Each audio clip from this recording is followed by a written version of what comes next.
Access to Democracy is made possible by donations from the following organizations: Thomson Reuters, a global company with expertise and insight to unravel complex situations in the areas of law, tax, compliance, government, and media.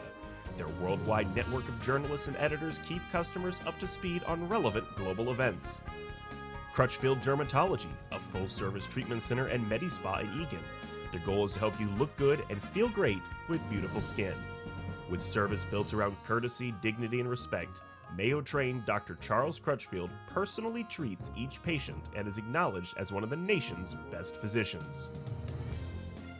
Truestone Financial, with locations in Minnesota and Wisconsin, has proudly served its members since 1939. Truestone engages, educates, and supports its members to ensure they have the tools to empower their financial well-being. Truestone Financial, your neighborhood credit union. Learn more at truestone.org. Edina Eye Physicians and Surgeons, a division of Twin Cities Eye Consultants, has proudly served the Twin Cities for more than 55 years now in 7 convenient locations. Using the most advanced technology combined with human touch, Edina Eye offers comprehensive services and dedicated specialists committed to excellence, with innovative procedures and expertise for the most advanced eye care.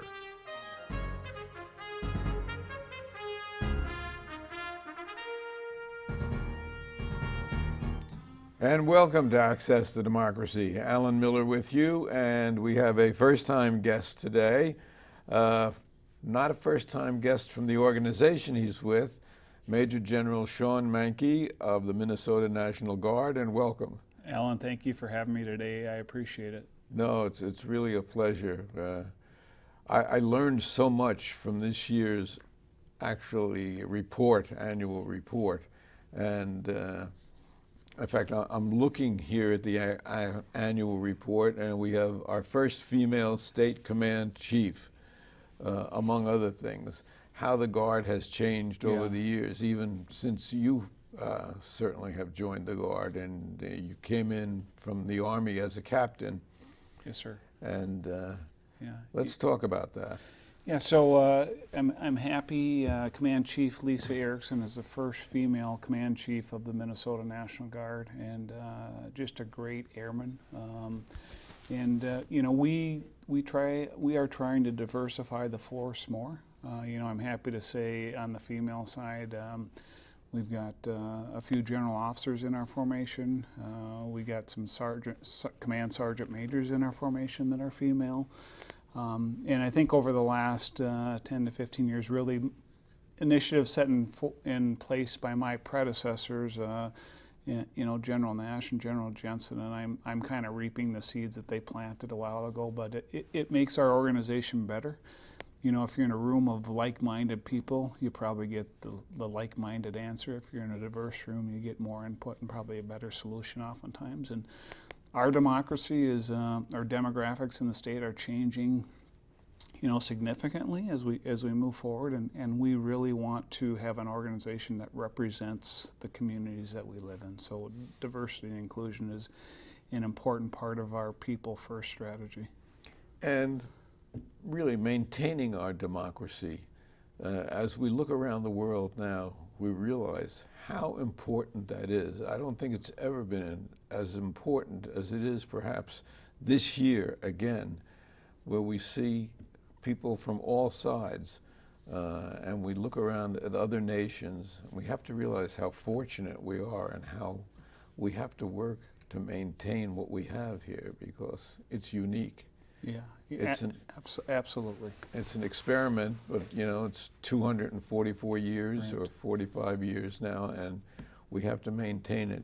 And you do that with 13,000 National Guards members, men and women, here in Minnesota alone. Yes. Yeah.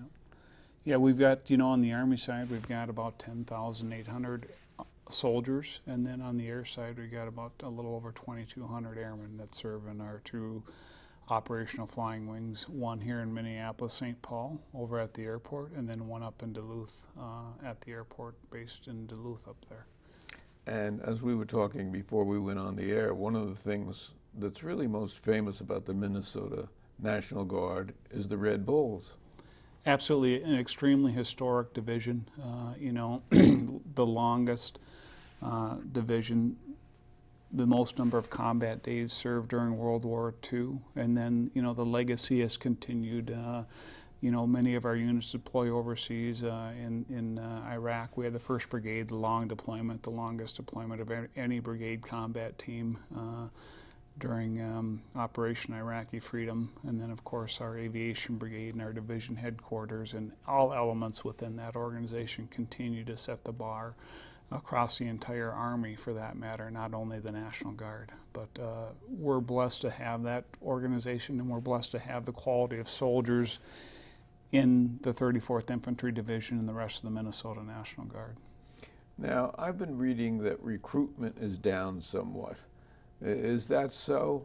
Yeah. Unfortunately, it is. We're trying to get after that. And we would like to, on the Army side, we'd like to put in about 800 soldiers every year, because that's about what we retire every year, somewhere around there. And we're fortunate enough that the Minnesota National Guard is, about 7% above our end strength. So, as I mentioned, for every 100 soldiers, we have 107 right now. But we're not meeting our recruiting goals right now. I think one of the reasons for that is, we've had a little bit of a break in the pipeline. Most of our recruits come out of the high schools. And because of the pandemic, the last couple of years has been challenging. Right. So that pipeline's disrupted a little bit. And you must get some from the colleges also. We do. We get some from the colleges, and we get some people that just come in and want to serve because of some reason. And we get a fair amount of soldiers and airmen that come to us from after their time on active duty, and they come and transition in the Guard. They want to finish out their career and start their civilian career. Now, if you join the Guard, and I guess I'm a little too old for that, but if you join, there are a lot of benefits, particularly for a young person. You can get your education paid Absolutely. for. You're earning money. Yeah. You're learning skills. And you're learning skills in a lot of different trades. You have how many divisions? Well, we have multiple military operational skills. We have everything from construction workers in some of our engineering units, to mechanics, to truck drivers, to helicopter pilots, to fighter pilots, to aviation mechanics, logisticians, personnel specialists, human resource specialists. The list literally is indefinite. And as we go into this cyber world, I assume you have some people who specialize in cyber ops. Absolutely, and that's a field that's continuing to grow. And Minnesota has a cyber protection team, which recently came back from a federal deployment in the nation's capital. But it's a growth industry, and we have many talented soldiers that serve in that formation, and then they work for some of our Fortune 500 companies in Minnesota here, applying some of the skills that they've learned there to those corporations, and then using those skills that they learn in their corporations to help DoD. So to me, it seems a no-brainer, because it's an opportunity, number one, to serve your country. Number two, to serve yourself, to help your family. And obviously these people are paid, they're soldiers, they are paid to increase your educational possibilities, and to set yourself up for when you leave the Guard to go into something of a permanent nature where you're trained in something that's very valuable. Yeah. All those things that you said, Alan, are absolutely spot on. And I would add, the other thing is you're going to make a ton of friends in the Guard. So I equate it back to maybe someone who played in a band with a group of people that they're friends, or were on a sports team, or even a club in high school or in college. And, the camaraderie that you develop with those people. Some of the people that I was in a fraternity with, I still talk to on a daily basis. Some of the people that I went through the ROTC program up in Grand Forks, I talk to weekly. And, we do that same thing in the Guard by belonging to a unit. It's the esprit de corps, the sense of accomplishment. It's just very beneficial. I went through the ROTC with not a rifle, Air Force ROTC with a drumstick in my hand. Okay. And I can remember at Syracuse Sure. going out to Hancock Field when a visiting general such as yourself would arrive, and we would be there, the Air Force band. Okay. And that was my experience. I was deadly with a drumstick. Well, you know, the 34th Infantry Division has a band as well, and they not only have drumsticks, but all of the soldiers in that have a rifle as well, because their additional task besides performing in the band is Right. protection for the division headquarters. So. Right. And so that's good. Now, when the president was inaugurated, Yes. January 20th, 21, Yeah. the Minnesota Guard was there as part of the protection. Is that correct? You're absolutely correct. And we had nearly 800 soldiers and airmen out there, and we only had them out there for about 2 weeks. But they went out there to provide security for the presidential inauguration. And, you know, you talk about an opportunity in the Minnesota National Guard. You know, not only do you get to serve in your community, which we're doing now, and we've done extensively over the last couple of years, but, you know, we got to serve in our nation's capital, promoting democracy. And then, you know, the other thing is we got 90% of those soldiers and airmen, transported them out to the nation's capital on our own organic tactical airlift wing, C-130s from the 133rd Airlift Wing. So we're kind of a package deal. And You do it yourself. Yeah. You didn't have to go elsewhere. Right, Right. right. And, you know, we responded extremely fast. And, you know, with the understanding that we needed to get our soldiers and airmen back because we had the Derek Chauvin trial coming up later that year. So, you know, some states were out there longer, but, you know, luckily it was calm and quiet, and, you know, our soldiers were busy providing security, but luckily they didn't have to do anything too dicey. Yeah, that's another thing that I don't have down on my list of accomplishments, but you were on standby for the trial. Yeah. Fortunately, didn't get out of hand, but Right. if it did, you were on call. Yeah. But it's not just things like that. There's a flood Right. in the Red River, and the governor, who I guess is the Commander-in-Chief. commander-in-chief of the Guard, Yeah.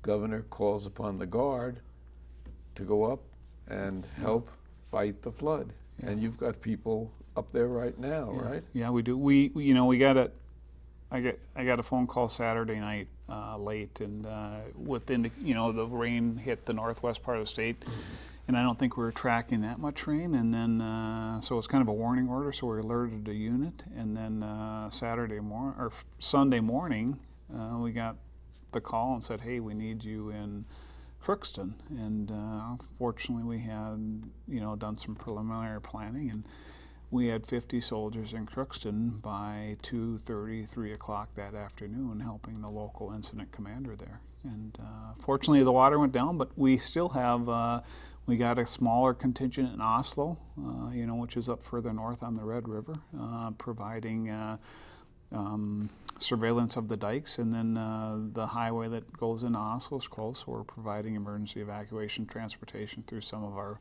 higher tactical vehicles that can go through higher water. So, And that's just one of many things. So absolutely. it's not just a fighting unit. It's a unit that has many, many different and unique qualities. Yeah, yeah. And you know, and we're over 99% of our soldiers and airmen are residents of the state of Minnesota, I would say, and or at a very high percentage. And you know, we're proud to be Minnesotans. We're proud to serve in the local community. And but as you said, we have a federal mission as well, which is really what we train for. You know, and I'm a believer if we can execute our federal mission with a little bit of training, we can do anything that the state may need us to do.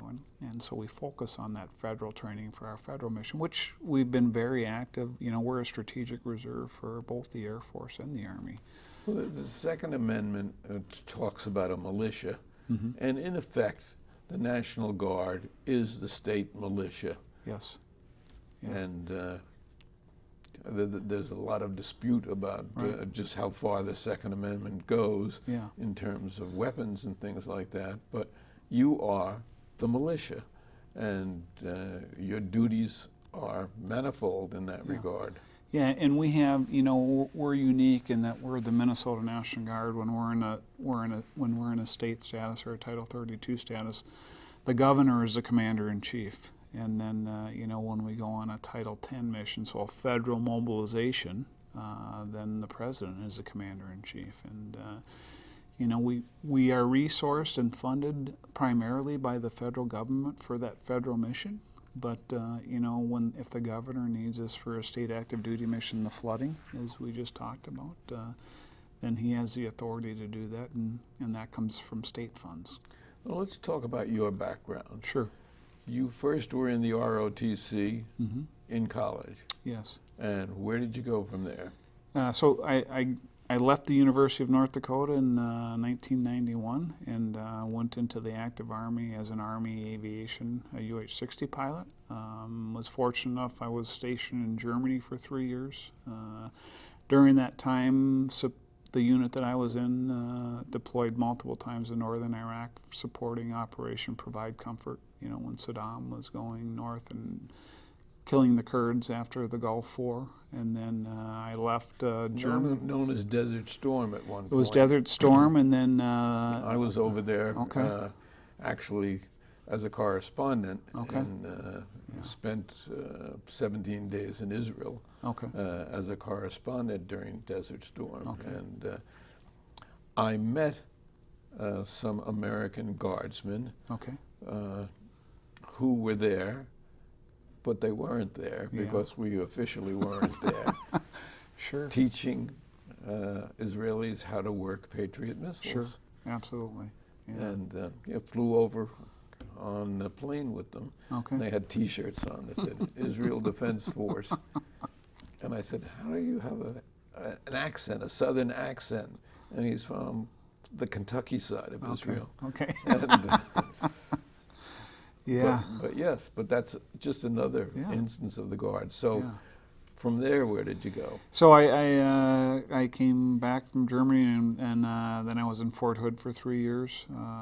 I had a company command there, so I was a commander at the company level, and then I came back to Minnesota with my wife, and at the time, our 2 young kids, and we settled in... You're native from this area. I am. I'm a native from, the Cambridge area, Cambridge, Minnesota. And so we settled on the north side of the metro and raised our family there.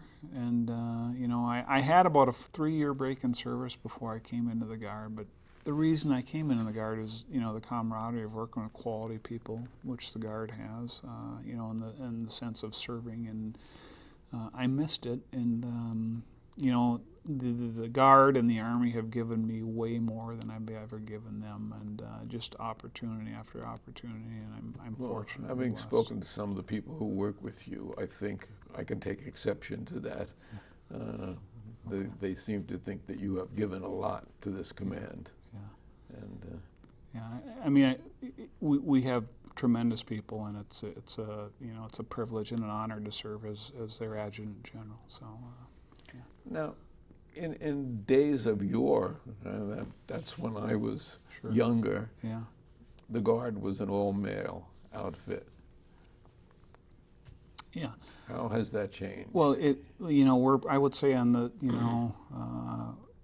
we have about 20% of our population is female now, and we're more diverse as far as, it doesn't matter what your religious preference is, your sexual preferences, and we try to include them all, everybody, and make people feel comfortable. The basic principle of treating people with dignity and respect.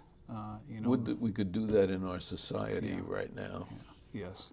And it's a wonderful example. Yeah.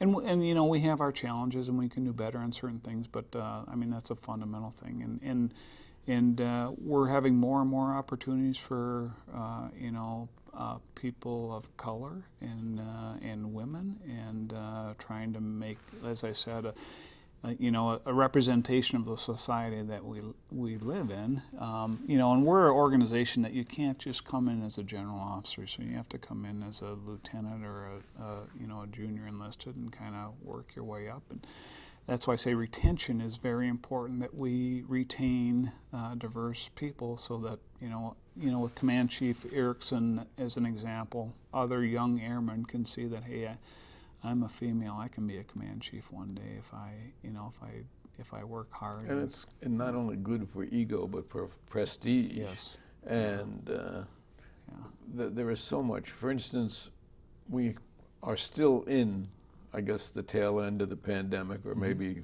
the latest variant. Sure. So we had Task Force COVID. Right.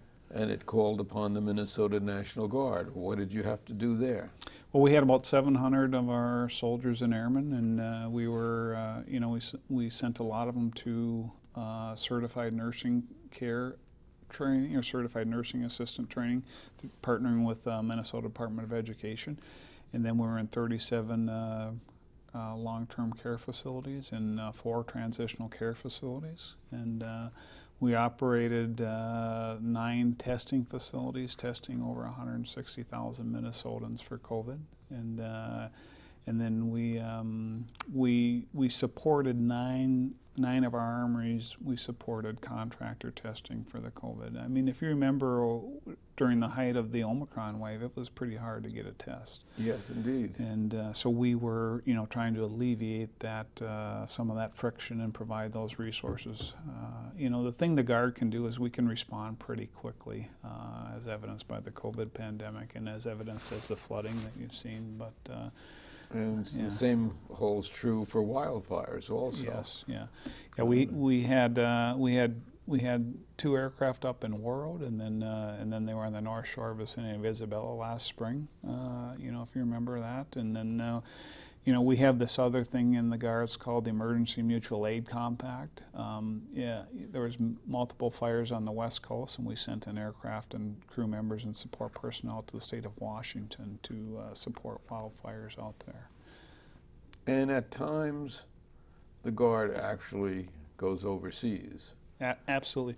And I would tell you that's the primary mission of the Guard, and that's what we train for, and that's what we're resourced for. And you alluded to it earlier, the history of the 34th Infantry Division, and I would argue that we had a battalion task force 10194, the Bastards, because they got that nickname because they were left in Bataan. It dates back to World War II, but they were literally at the tip of the spear at HKI International Airport when the U.S. evacuated Afghanistan. So we had 450 soldiers there working for a brigade commander in the 82nd Airborne and providing security and bringing skill sets that only the Guard can do to that area, whether it be welding to secure gates so that people can't come in other gates, and just multiple tasks that the Guard has. And then we have our fighter wing.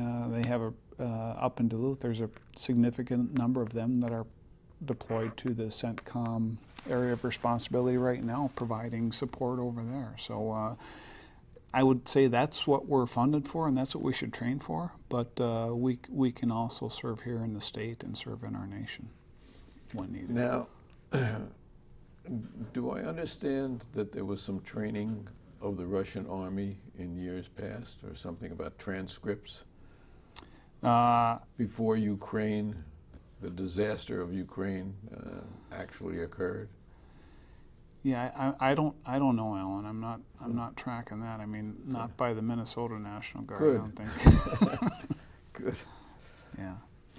And talk about the Norwegian Home Guard.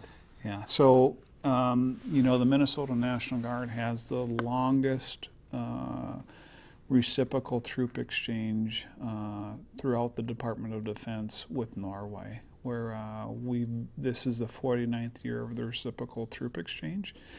Now, for the past this year we were able to execute it. Fortunately, we sent 103 soldiers and airmen to Norway, Trondheim, and we had 105 Norwegians come to Minnesota, and they were training primarily at Camp Ripley with our soldiers up there. We didn't do it for 2 years prior because of the pandemic, but this year both Norway and my team said, hey, we need to get back on the bus and try to execute this thing, so we did. And it's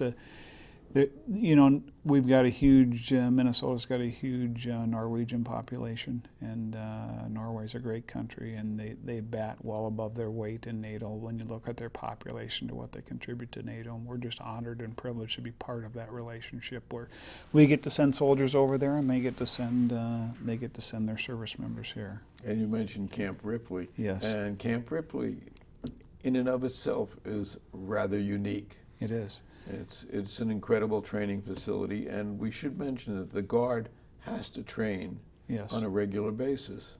Yeah, we routinely train monthly, sometimes not every month, and then we train 2 weeks out of the year, primarily, like I said, for our federal mission. And Camp Ripley is one of the largest National Guard training areas in the continental United States. And really a gem and very well maintained. Our senior commander up there is Brigadier General Lowell Cruz, and his staff and his team do a great job. And frankly, we get a lot of training soldiers that come from other states. They have a tactical landing strip up there, a dirt strip, where we get C-130s from really all over the country. They go up there and practice on that. There's an airdrop zone up there where they can drop cargo. We shoot artillery up there. It's a premier training area in this part of the nation. Yeah, and of course, military equipment is constantly being upgraded. Mm-hmm. New equipment, equipment that's controlled by lasers and things like that. So part of that training is really modernizing the techniques that you use. Right. Yeah, the Minnesota National Guard has 3 priorities: people, modernization, and you hit on the modernization, not only with the equipment, but learning the skill sets to operate that equipment, and then the facilities that are needed for that equipment. So, we are doing that both on the air and the Army side. Army aviation-wise, we have the same helicopters that the active duty Army side, the newest UH-60 Mike models and CH-47Fs, and then our Armor Brigade Combat Team is modernizing as well, and then we will on the air side as well. Well, in the half minute that we have left, do you want to give any message out to our many viewers from 35 Minnesota cities and YouTube? Yeah, hey, I would just say I'm honored and humbled to be serving as the Adjutant General. And it's a great opportunity for us. And if you have someone who's looking for a career in the military, the Minnesota National Guard is a great place to start or to finish your career. And Alan, I'd like to thank you for having me today. It's been my privilege. Pleasure. Yeah. Major General Shawn Manke and the Minnesota National Guard, a local treasure. Thank you. Thank you.